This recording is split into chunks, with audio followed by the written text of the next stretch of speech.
નમસ્કાર, હું Rinku Prajapati public India ન્યૂઝમાં આપનું સ્વાગત કરું છું। શરૂઆત કરીએ આજના સમાચારની। આણંદ ટાઉન પોલીસ મથકના અપહરણના ગુનામાં છેલ્લા 10 વર્ષથી નાસ્તો ફરતો આરોપી પકડાયો। આણંદ લોકલ ક્રાઇમ બ્રાન્ચની ટીમે આણંદ ટાઉન પોલીસ મથકના અપહરણના ગુનામાં છેલ્લા 10 વર્ષથી નાસ્તા ફરતા આરોપીને ધોળકા તાલુકાના રાજપુર ખાતેથી પકડી આગળની કાર્યવાહી હાથ ધરી છે।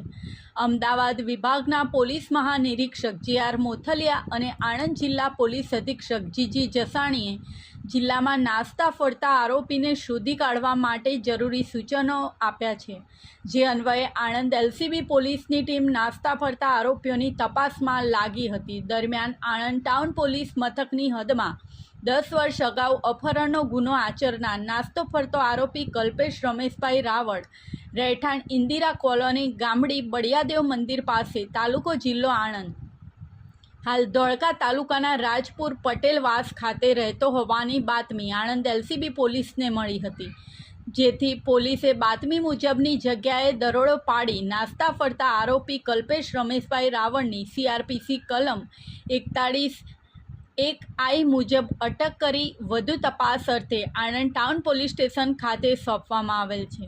આ સાથે આજના સમાચારને અહીં સમાપ્ત કરીએ છીએ।